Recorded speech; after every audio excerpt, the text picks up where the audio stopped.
3 years after a deployment injury, a veteran finally filed, and a 2-page timeline turned a chaotic file into a win. Welcome to the Veteran Benefits Reset Podcast. I'm Cameron Burrell. Today, we'll build a claim-ready timeline you can finish in one sitting. This show's for veterans and families who want to take a real, useful step toward a clearer claim. I'm an Army vet. I run VetBiz Media, and I'll walk you through a repeatable method that helps you link service events, symptoms, treatment, and daily impact so a rater can follow the thread.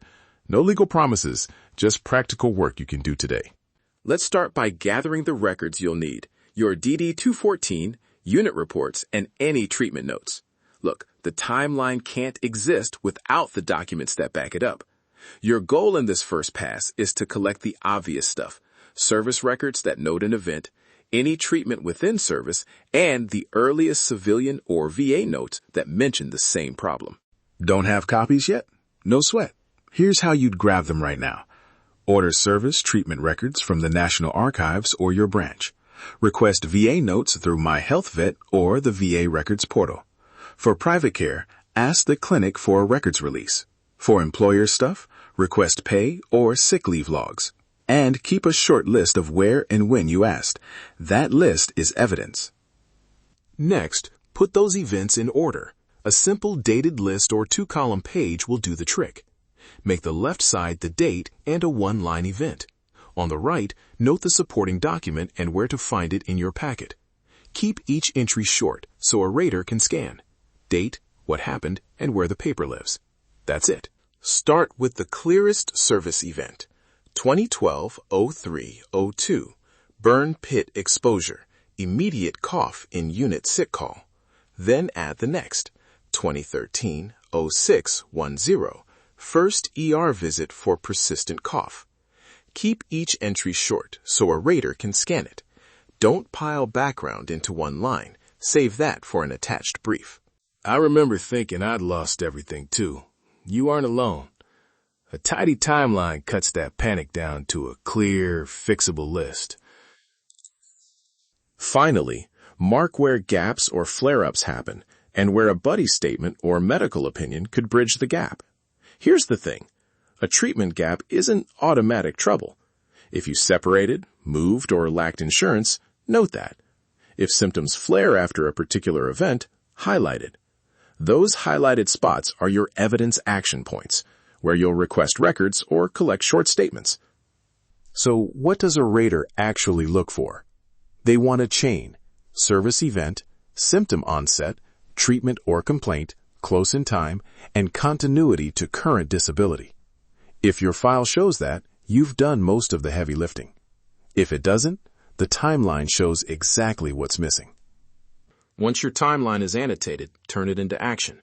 Use it to request specific records: that ER visit on 2013-06-10, the unit sick call from 2012-03-02, the employer note from 2016-08-01.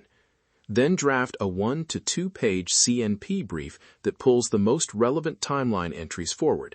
1 short paragraph describing the service event, 1 sentence on continuity, and a line about functional impact at work.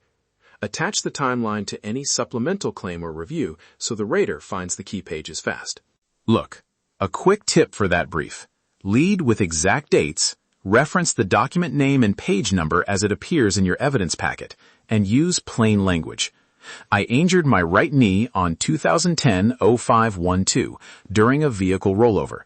Unit medical record page 2 documents immediate pain. That's direct and useful. If you use lay statements, ask signers to include relationship, how they observed symptoms, and specific dates. Avoid a few common traps. Don't list events you can't support with at least 1 contemporaneous record or a credible lay statement. If 2 dates disagree, reconcile them or note why. And don't write, "This must be because of service," without pointing to the evidence that ties them together. Small checks. Verify dates, name the source next to each entry, keep copies, prevent most problems. If you hit a gap where service shows an injury but nothing else until years later, write a short signed statement explaining what happened in between. Separated and moved? No insurance? That paragraph helps a rater understand continuity instead of guessing. A 1 or 2 sentence factual note is enough. All right, here's a quick, practical task you can finish before the next episode. Spend 30 minutes on one condition. Pull your DD-214 or service summary entry for the event, the most relevant medical note from service or civilian care, and one lay statement or employer record showing impact. Put those into a single 2-column timeline entry and save it as condition name timeline.pdf. One step, one record, one mission. Before we close, a reminder.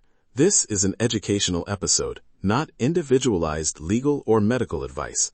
If your case needs legal review, reach out to a VA-accredited veteran service organization, claims agent, or attorney. And if you want a short checklist for the next steps, download the free 7-step Veteran Benefits Reset Guide at vetbizmedia.com/veterans7. Thank you for listening to the Veteran Benefits Reset Podcast. If you found today's episode helpful, follow the podcast, leave a review, and share it with another veteran who could benefit. Download your free 7-step Veteran Benefits Reset Guide at vetbizmedia.com/veterans7. And remember, your service did not expire. Your story is still worth reviewing. Take the next responsible step.